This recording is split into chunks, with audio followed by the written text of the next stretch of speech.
Hello and welcome to the 2022 Toyota Age Group Nationals Championship Race Recon webinar presented by RaceX. First off, I want to say congratulations on qualifying. I know that is no small feat, so well done and all the best on race day. Go ahead and pour your favorite recovery beverage, grab a pen and paper so you can take some notes. There is also a Tri-Bike Transport coupon under the handouts tab, so be sure to check that out. My name is John Mayfield. I serve as TriDot's Director of Community. I am a full-time triathlon coach, both USAT Level 2 and Ironman U certified. I've worked with hundreds of athletes from first-timers to professional triathletes and everyone in between. So what I want to do this evening is share some of my experience both as a coach and an athlete with you to help reduce your stress, increase your confidence, and help ensure you have an amazing experience at Age Group Nationals. So I want to share a couple of resources with you, and the first of those is the TriDot podcast. There's currently over 145 episodes. It is the top ranked podcast in the triathlon space and includes topics like training, taper, nutrition, travel tips, gear selection, injury prevention, race execution, and much, much more. So it's available on Apple, Spotify, or pretty much anywhere else you get your podcast. So be sure to check those out. All right, as we head into the final mesocycle, it's a good idea to get in race rehearsals. So race rehearsals duplicate race conditions as best you can and allow you to practice everything. This is primarily going to be your pacing, which that's going to come from RaceX, but also your nutrition, your hydration, your gear, everything else that you're going to use on race day. So what is your nutrition protocol? How many calories per hour? What type of calories? Same thing with your hydration. How many ounces of water per hour, how many milligrams of electrolytes, all that. What is the gear that you're going to use on race day? So test it out, make sure everything is working properly. So some of you will have some opportunity to ride on part of the course, but most will want to take advantage of the RaceX optimized pacing plan, either remote or virtually. These are going to be scheduled for the TriDot athletes 4 weeks out and 2 weeks out from race day, with the intent of tweaking anything that didn't go perfectly prior to the next race rehearsal or prior to race day. So pay particular attention to those things that went right, the things that went wrong, and adjust and correct everything prior to that second race rehearsal or prior to race day. This is also a great time to remember to charge those batteries. So obviously things like your watch, your bike computer, those things you charge on a regular basis, but maybe things like electronic shifting or your power meter that you don't charge as often, and then change batteries in things that maybe it's been a while. So heart rate strap, power meter, things like that. After that, we're going to head into the taper. So the purpose of the taper is to rest and to recover as to maximize your performance on race day. The shorter the race, the shorter the taper period. So the training is a little different, the taper period is different. So this is good news. This is going to provide you some additional time to get in some of that high quality training before you have to taper and rest up for race day. The taper speaks to a gradual reduction in training volume while maintaining intensity. So that is a common mistake that we see oftentimes is even though the training volume is reduced, oftentimes athletes will neglect the intensity. So that's an important component of staying fit and ready to race. It's also important to bank sleep in the final days as race day approaches. This is where your body is going to recover, your body's going to heal, make those adaptations, and chances are you're not going to sleep well the night before the race or even a couple nights prior. So make sure to bank as much sleep as you can earlier in the week. All right, almost time to race. A couple things to take care of first, including most folks are going to have to travel in for the race. So there's a lot of things to remember to bring, a lot of things to pack. So my recommendation is to begin planning and packing early. So not only do you have everything that you would normally bring for a trip of several days, you've got swim, bike, run, nutrition, recovery, all that type of gear that you've got to bring with you. A lot of stuff to remember and nothing that you want to forget. So I always recommend making a list of everything that you're going to need. So the clothes, the gear, the food, whatever it is that you want to bring with you. And then while traveling, it's important to stay hydrated. So there's something about travel that's just naturally dehydrating. So I always recommend having a bottle with you on race week that you just kind of sip on, stay ahead of hydration. Also wear compression, especially while traveling, whether via car or in the airplane. There's a tendency to have fluid buildup in the feet and ankles, not conducive to racing. So compression can help offset the effects of that. It's also important to stay loose, which means not staying seated for longer periods of time than you have to. So my rule of thumb is approximately every 45 minutes to an hour. Make sure that you're getting up and moving around. So if you're in the car, maybe just pull to the side of the road, walk a couple laps around the car, get in a couple jumping jacks. That's all that you need every 45 minutes to an hour. If you're on the airplane, maybe it's just walking up and down the aisle a couple times. If you're staying up on the hydration, chances are you need to go to the bathroom. So you can kind of knock out both of those at the same time. I do not recommend the jumping jacks on the airplane though. And then get in a shakeout run upon arrival. So a shakeout run is just an easy zone 2 conversational pace just to get the blood pumping a little bit. That's going to help flush out any of that fluid buildup that may have occurred during travel, and just remind you that you're there to race and help get you primed and set ready to go. Make sure that you've made arrangements to get your bike taken care of. Our recommendation is to work with Tri-Bike Transport. They've transported over 120,000 bikes since 2004, and one of the great advantages, they are set up right outside of transition, which makes it super easy to get your bike and drop it off after the race. As I mentioned, there is a coupon under the handouts tab, so check that out and use the code TRIDOT22 to save $25 off your reservation.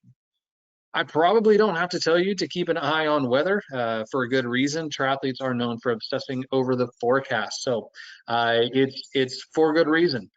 This is going to impact your gear, your nutrition, your hydration, your pacing protocol. All of that is going to be influenced by the weather, so make sure you keep an eye on this and plan and adjust accordingly.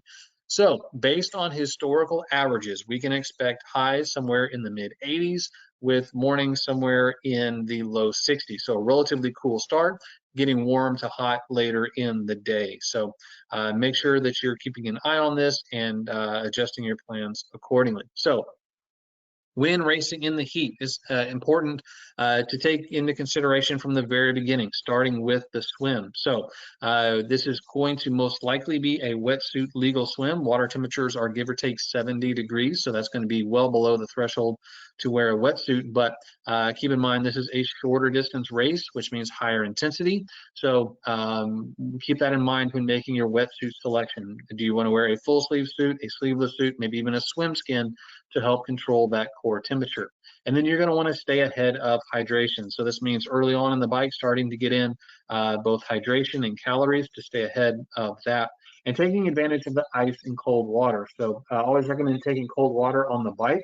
I always recommend pouring it along the outside of the body, as well as getting some good pulls on it to cool both from the outside as well as the inside. So take that cold water bottle, spray that cold water all over your face, your kit to help stay cool, and then make sure to drink plenty of that cold water as well. And then out on the run course, take advantage of the ice and just shove it everywhere that you can. Under your cap, in your jersey, ladies in the sports bra, down the shorts, all of that is going to help keep your core temperature down, which is going to help keep you running fast.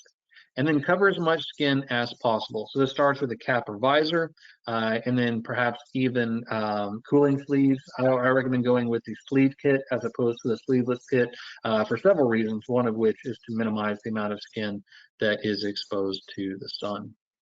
So we've said that it's critical to know your sweat rate and know that hydration protocol. Check out Precision Fuel and Hydration's online sweat test. This is a great tool to help you dial in exactly how many ounces of water that you need per hour, as well as how many milligrams of electrolytes that you're going to need. They also offer a quick carb calculator that can help you dial in your nutrition protocol, and they offer a free video consultation. I highly recommend this to all of the athletes that I work with. I've done it myself several times. These guys know their stuff. They have some great tips and can really help you formulate a great nutrition and hydration protocol. Should you decide to buy any of their fantastic products, you can save 10% by using the code TRIDOT10.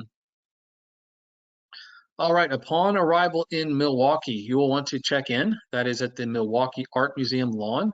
That is available Thursday from 2 to 6 and Friday from 10 to 5:15. While you're down there, go ahead and check out the expo. The athlete briefings are still virtual, so that's great. You can kind of consume those at your own time without having to go down and sit through the meeting. And then always recommend checking out the bike and the run course. Now, there are portions of the course that you can ride. You can run the whole course, but do not ride the Hone Bridge over there on I-794. And there are some swim opportunities. There's the open water swim competition on Friday, and there are also practice swims on Friday and Saturday as well. So, speaking of Friday, day before the Olympic distance race, there is a mandatory bike check-in, again, for those racing the Olympic distance race. That is from 10 to 5:15 at Urban Park, the transition area. I recommend taking care of this as early as possible. So maybe sometime before noon and not maybe in that 3, 4, 5 o'clock hour. Then from there is a swim familiarization available from 11:40 to 1:15. That is at the swim start down there at the Discovery World dock. And we are very excited to invite you to a meet and greet with Mark Allen at 1:30 on Friday. So go down there, get in your swim. That's going to end at 1:15 and then come right over. It's right there in the same vicinity nearby, and meet Mark Allen and hear from him. More on that in just a second. And then from there, begin to prepare for race day. Take care of as much as you can. Maybe take in a movie, get your mind off of the race, get off your feet, and then an early dinner and a reasonable bedtime. So, as I said, we are very excited to invite you to a meet and greet with Mark Allen. Come and hear from the greatest triathlete of all time. Most know Mark as a 6-time Ironman world champion, but some may not be as familiar with Mark's short course career. Mark has a very impressive short course resume, and he is going to share with you some of that, as well as some of his tips for racing short course and some of his stories from his second to none racing career. As I mentioned, that's going to be Friday at 1:30 at the Harbor House.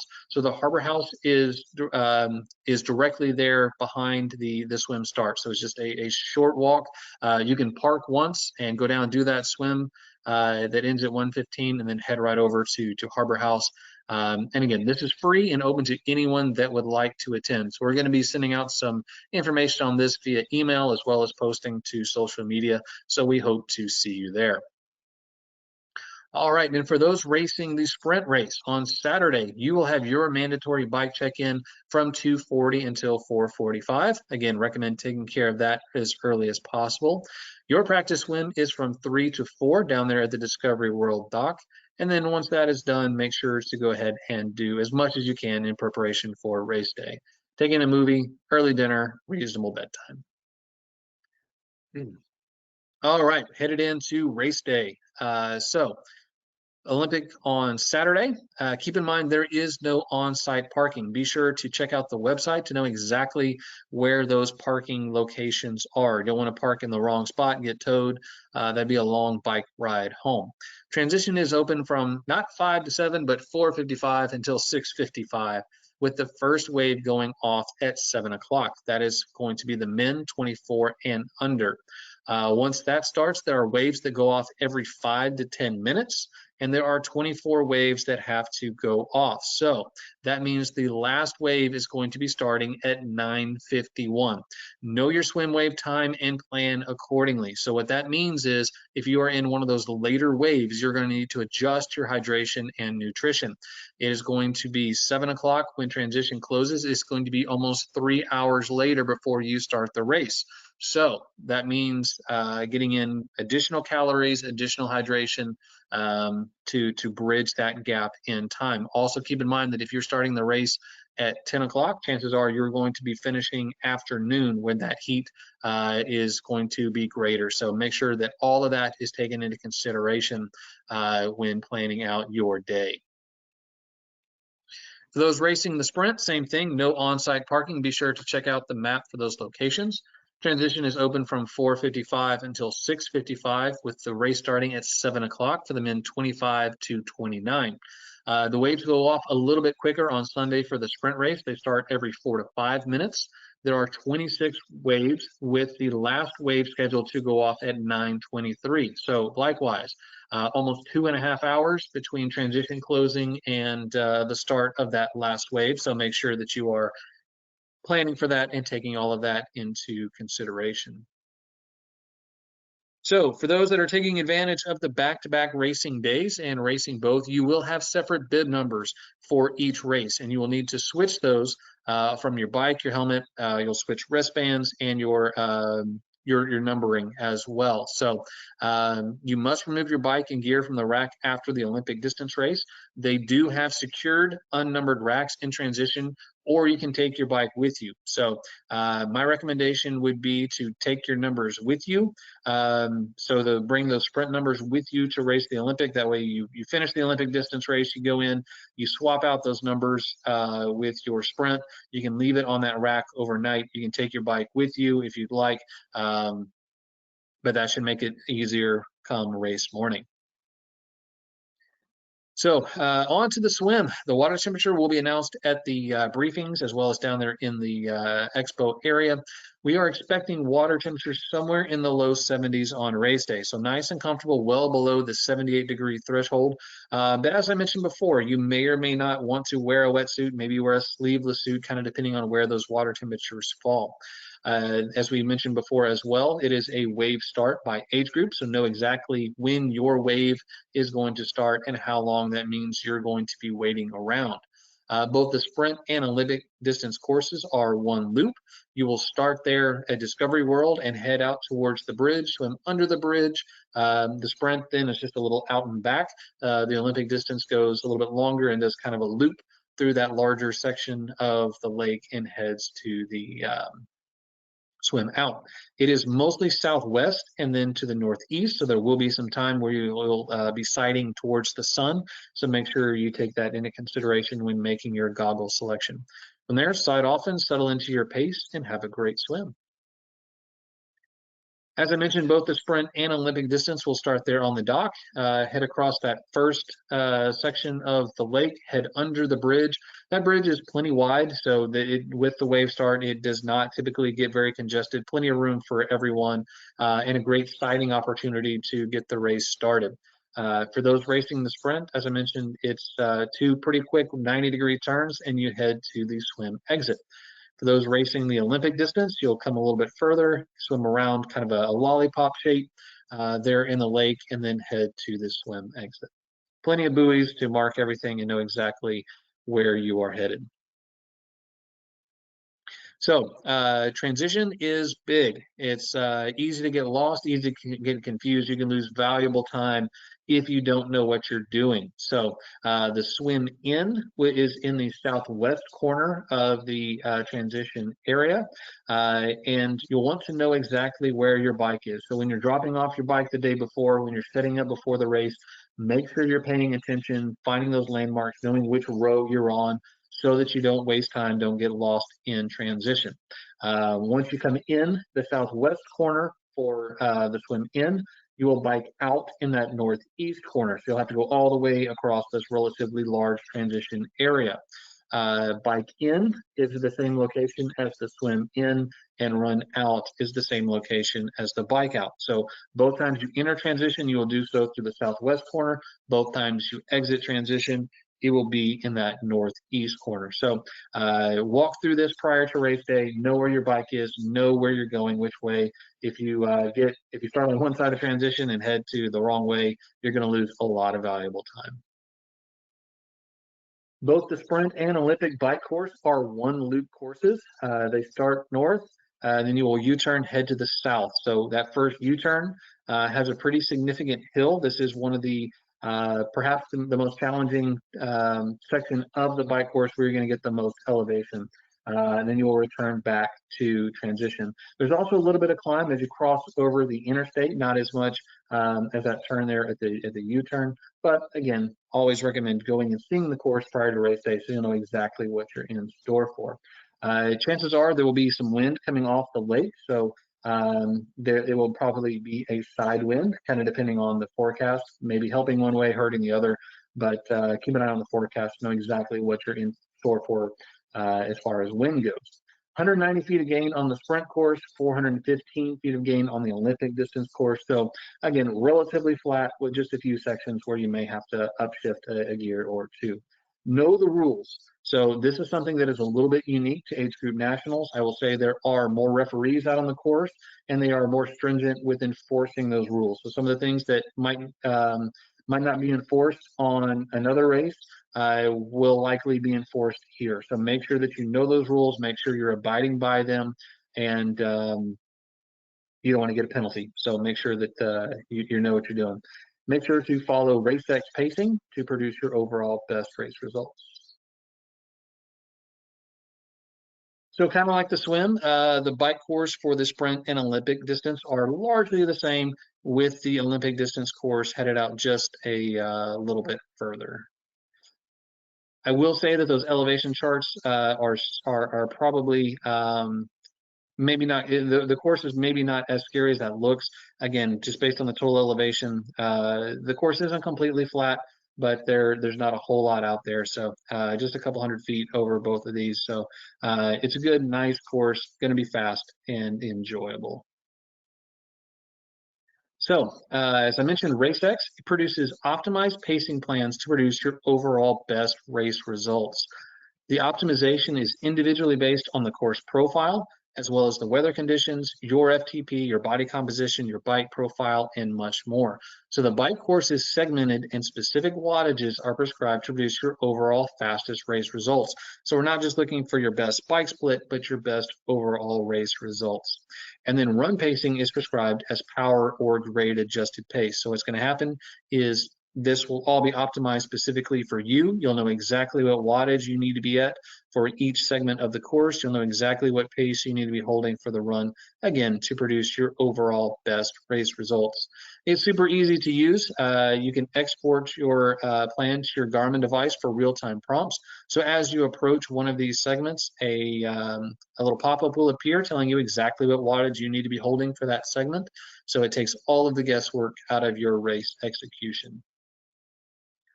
The run, both the sprint and Olympic, are one-loop courses all along the Oak Leaf Trail. So this is a very nice paved path right along the lake, mostly through some really nice parks. So it's going to be a great run course.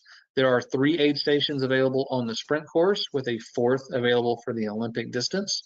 And again, relatively flat out there, 75 feet of gain over the sprint distance course, 150 feet of elevation gain over the Olympic distance. And again, reminders to follow the RaceX power or grade adjusted pace to produce your overall best race results.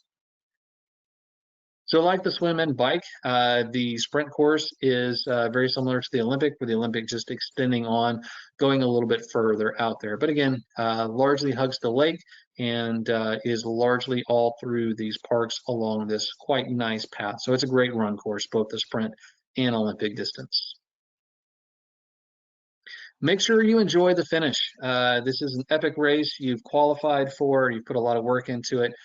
This is a unique opportunity, unique experience. So make sure that you do enjoy that finish, and then begin to refuel your body and begin active recovery, especially if you are racing both races. So if you are racing the Olympic on Saturday and then the sprint on Sunday, it is critical that very soon after completing that Olympic distance race, you begin to refuel your body. So hydration, electrolytes, calories, and then maybe a light jog, maybe some active recovery, stretching, things like that, just to get your body primed and ready for a great result on Sunday as well.